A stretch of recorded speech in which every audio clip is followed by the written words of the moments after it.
तबला तो बजा चुके हैं हम लोग। हम 1.5 किलोमीटर भागते हुए आए हैं। सोचिए कि जिसका कार्यक्रम है उसको इतना स्ट्रगल करना पड़ा यहाँ आने के लिए। डॉक्टर साहब ये हमारे दिन कहियो न भूलो। हम सब कुछ भूल जाओगे कि रजौली के धान के खेत ना भूलो। धान के खेत के हम 2 बार मुहपुड़िए गिर गई है। तो हमारे दरोगा साहब रानी है कि डांटा कोयले लोग लेकर आनी है। वहाँ के ना रहती तो काज हो जाए दादा होगा। आगे जी कैसे जी ये बहुत अच्छे कलाकार है, रंजीत नाम है और इनका बहुत 2-3 गाने बहुत ही किए हुए हैं। अभी पटना से चला था दवाइया।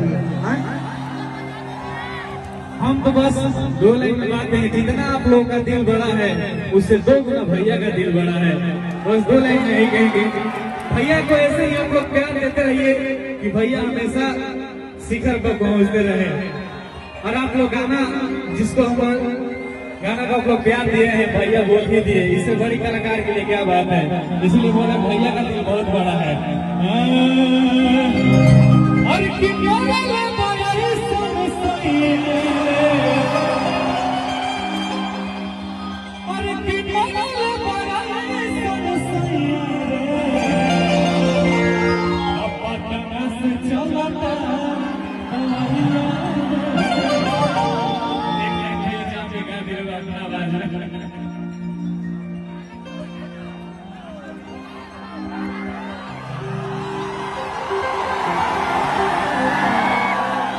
कि भैया ऐसन पावली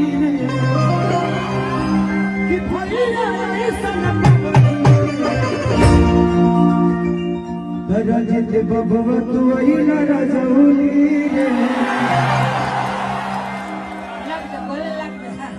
कि मरल ऐसन रती कि मरल ऐसन सैया पटना से चलता पटना से चलता।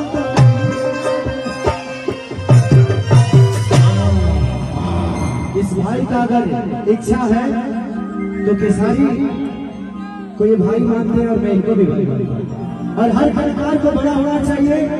आप लोगों ने जिस तरह केसारी को इतना प्यार आशीर्वाद दिया, मैं चाहूंगा कि इस बच्चे को भी उतना ही प्यार दीजिए ताकि आने वाला भविष्य और आपका मनोरंजन कराने का मसीहा बन जाए। एक ताली बजा के आशीर्वाद दीजिए।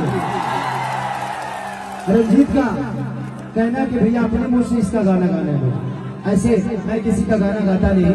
देखो हमारे लगे 5000 गाना हम दूसरे के कहा गए, लेकिन हमारे लिए ये भाई दूसरा नहीं है, मेरा भाई है। तो भाई का गाना गाने में मुझे कोई ज्यादा आपत्ति नहीं है। अब हो रूपा अब रंजीत डांस करेगा, नाचेगा रंजीत। आज नाचेगा बाबा, बाबा ही नाचेगा आज। सारे गवा हम भोजपुरी का पूरा टीम नाचेगा। तबला पे अबला नाचेंगे और नाचेगा। कि मोला में पाई सन सैया कि मोला में पाई सन सैया से चलता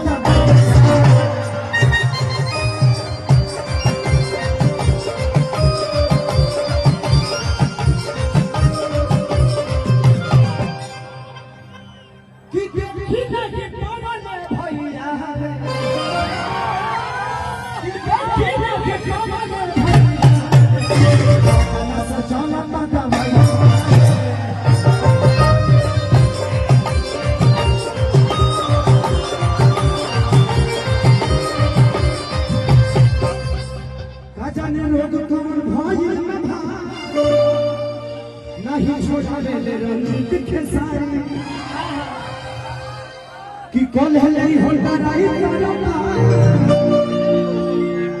लागत भौजी के रे बात था कि छोड़ा